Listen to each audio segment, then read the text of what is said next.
there. So, welcome to today's talk. We are talking all about toddler tantrums.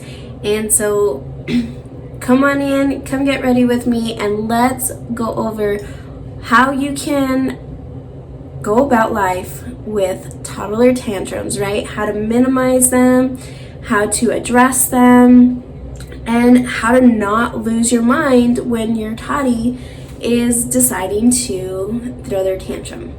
So good morning, my name is AnnMarie Montoya. Thanks for joining me today. Thanks for getting ready with me. We are gonna have real talk while Momma Bear is getting ready, right? Because this is the time that I have, and I'm real. I'm real. I'm here to talk about things that need to be talked about, and yeah, this is how it is. So right now, my babies are down for a nap.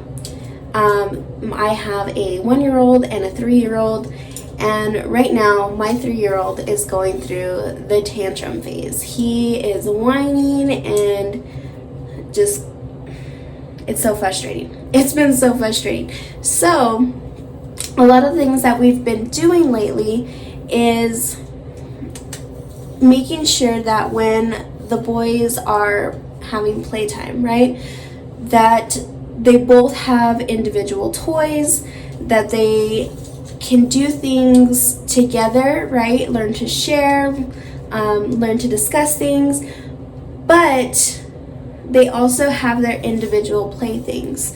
So setting them up for success when it's playtime, my older one has his toys and my younger one has his, and that has really, really helped minimize the tantrums. Okay, so a lot of the things that we've been facing is that when mommy and daddy are talking, my 3-year-old decides that he wants to intervene and he wants to join the conversation and he wants to be heard, and when he's not heard, he decides that he is going to whine and throw a fit and throw a tantrum.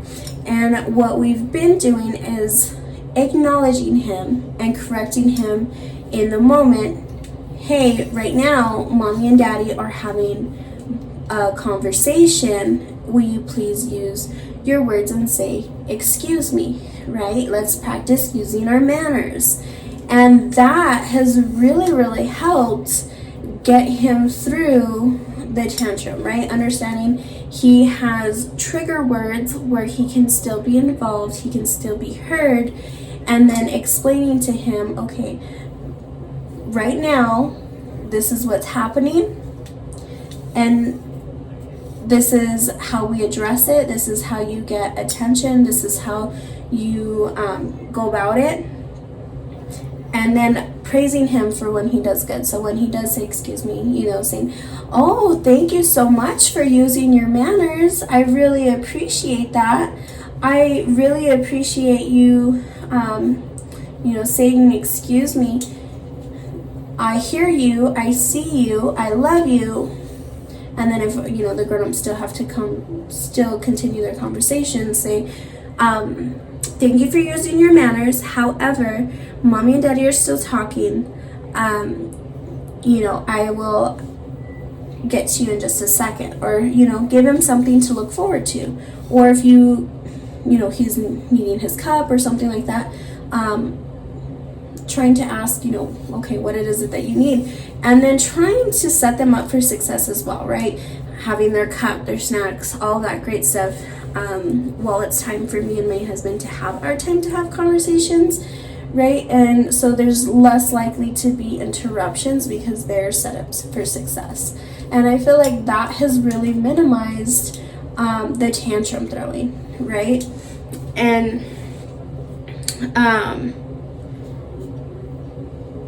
anyway, so yeah, that's really helped minimize his tantrums. And then just letting him know that he's important, right?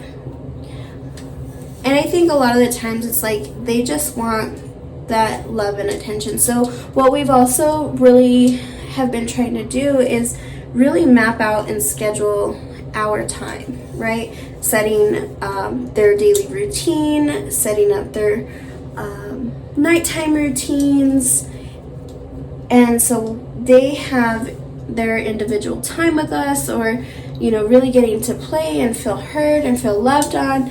And so when it's free time play, they're more involved with what they want to do, so we're able to have an adult conversation without getting interrupted as much. Of course, they're little, they still need you.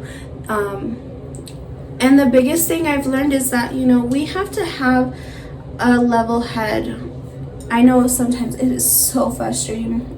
I get it. It is frustrating to, try and give your partner time and attention, or an adult time and attention, and you have this little person that's like demanding everything from you. And my biggest thing is like, okay, breathe, take a second, also say excuse me to the person that you're talking to, right? And let your little be addressed, right? It's just patience and teaching, setting them up for success in life, right? They're also going to have to learn how to use their manners and their words while they're as an adult, so teaching them that that's what needs to happen in order to feel heard and all that good stuff. So and letting that other person, like, I hear you, you're also important to me, let me go take care of this, I see that they need X, Y, and Z.